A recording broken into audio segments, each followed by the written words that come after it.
Hello les amis, je vous retrouve pour une nouvelle vidéo sur le football et la Coupe du Monde 2026 et je vais vous présenter le débrief en statistique du match Brésil contre Maroc. C'était le premier grand choc dans cette compétition qui avait lieu ce dimanche 14 juin pour le compte de la première journée dans le groupe C et un match qui a tenu toutes ses promesses et qui s'est terminé sur un nul. Un but partout. Alors dans cette vidéo, on va revenir sur les buts de cette rencontre, donc, mais surtout sur les statistiques des deux équipes pour comprendre un petit peu le déroulé du match et on terminera la vidéo par le classement de ce groupe C mis à jour. Alors un nul un partout, mais quel match en tout cas et quel match du Maroc qui a pris à la gorge dès le début du match les Brésiliens. Ils ont fait un pressing très haut avec des récupérations très hautes et des ballons en profondeur rapide pour finalement finir par ouvrir le score dès la 21e minute par Seibari. C'est vrai que ça a été, je dirais, un festival de la part des Marocains qui ont été vraiment très performants. Les Brésiliens n'arrivaient pas à passer le milieu de terrain dans la première demi-heure et je dirais c'est presque un miracle, heureusement qu'ils ont Vinicius Junior qui sur un exploit personnel a égalisé à la 32e minute. Ensuite, ça s'est un peu équilibré les débats jusqu'à la mi-temps. Et puis en deuxième mi-temps, c'est les Brésiliens qui ont tenté de faire quelque chose, qui ont un petit peu poussé, mais ça n'a pas été parlant, on va dire. Et sur les 20 dernières minutes, les Marocains ont repris le jeu à leur compte et repoussé avec vraiment de la percussion, je dirais de la puissance et de la technique et auraient même pu reprendre l'avantage. Mais bon, ils n'ont pas réussi à marquer un deuxième but. Finalement, c'est un score de 1 partout qui est plutôt équilibré entre ces deux équipes. Alors, les statistiques, il y a eu 51,2% de possession de balle à 48,8% pour le Brésil, 512 passes tentées à 487, 448 passes réussies à 421, 87,5% de passes réussies à 86,4%. Et bien écoutez, collectivement, ça a été très équilibré.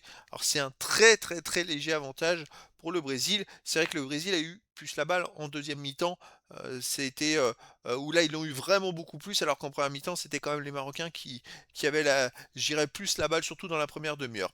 11 occasions à 10 pour le Brésil, mais 1,46 buts attendus à 1,27 pour le Maroc, qui est légèrement devant. 14 tirs à 13 pour le Maroc, 5 tirs cadrés à 3, mais pour le Brésil, 6 tirs bloqués à 4 pour le Maroc.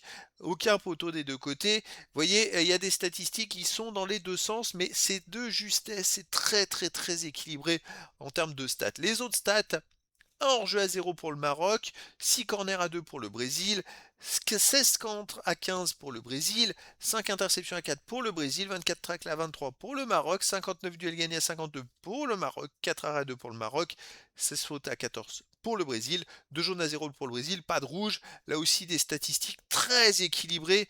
Il y en a certaines légèrement en faveur du Brésil, d'autres légèrement en faveur du Maroc, mais voilà, quand on voit finalement qu'il y a eu un match nul un partout, bon bah c'est légitime, même si dans l'ensemble, je dirais que le Brésil a été quand même beaucoup beaucoup dans la difficulté, surtout qu'ils ont été menés à 0 et qu'ils auraient presque pu en prendre plus des buts parce que ils ont eu vraiment beaucoup de mal et on s'est demandé à un moment qu'est-ce qu'ils allaient pouvoir faire pour pouvoir essayer de rivaliser. C'est un exploit de Vinicius qui a remis les deux équipes à égalité, mais voilà, au final un partout. Alors ça arrange ni l'une ni deux ni l'autre des deux équipes. C'est un bon match nul, on va dire, pour la qualif, parce que je rappelle que les deux premiers de chaque poule seront qualifiés pour les 16e de finale et les 8 meilleurs troisièmes sur 12 poules. Donc voilà, il y a quand même de la marge.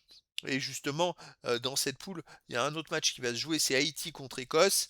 Bon, qui sont censés, le Brésil et le Maroc étaient censés être au-dessus puisqu'ils sont, je crois, 6e et 7e au classement FIFA.